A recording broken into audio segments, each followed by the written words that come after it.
Wow, what a day. Deborah in St. Paul, Minnesota, watching on YouTube. Hey, Deborah, what's up? Hi, first-time caller, long-time listener. Thank you. Love your show. I have called Amy Klobuchar, Al Franken, and Betty McCollum. I had an idea regarding fake news. If there's any other Congress people out there and would like to create a bill, my thought is, why not have a bill where if you're called a news source, you have to have factual news. But if it's an opinion piece or non-factual, it can't be called the news. Right. And it could be monitored as, you know, how when you swear on the radio or TV shows, they... By the FCC. Yeah. And they could find the people that do not... We had this prior to 1987. It was called the Fairness Doctrine. And it required that broadcast outlets, in order to maintain their broadcast licenses, this is radio and TV stations, had to, quote, program in the public interest, end quote, which was broadly understood and enforced by the FCC to mean that you have to have news. You have to actually tell people what's going on, even if it's not the stuff that's going to, you know, titillate them or excite them or get more eyeballs. Even if it's boring stuff like, hey, the administration yesterday signed into law a bill that lets the coal companies dump more waste into your streams, you know, which, you know, pretty much nobody was talking about, right?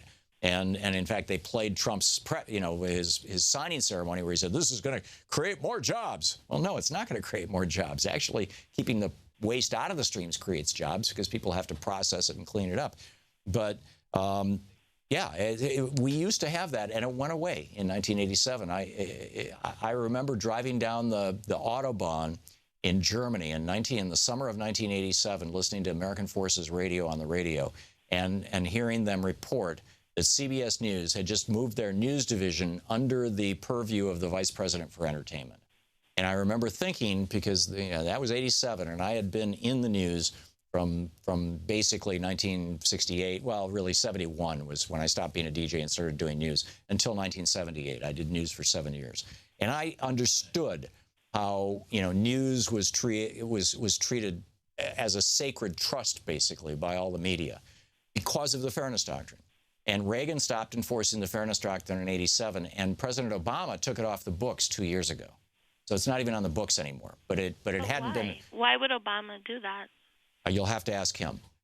But I remember thinking as I was driving down the street, okay, here you know, we're going to stop having news and we're going to start having infotainment. And I was absolutely right. And I've been talking about that on this program for 14 years. I wrote about it. It's a chapter in one of my books back almost 20 years ago.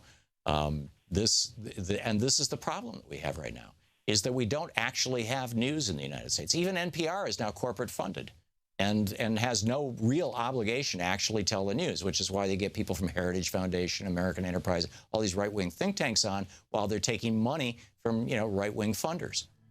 So, you know, it's like, where is the news? It's pretty much gone. We live in an era of infotainment. We have slipped into George Orwell's 1984, or more properly, perhaps, Aldous Huxley's Brave New World. Deborah, that's my solution, is to, you know, bring back the Fairness Doctrine. Deborah, thank you so much for the call, and thanks for watching us on YouTube. We'll be right back.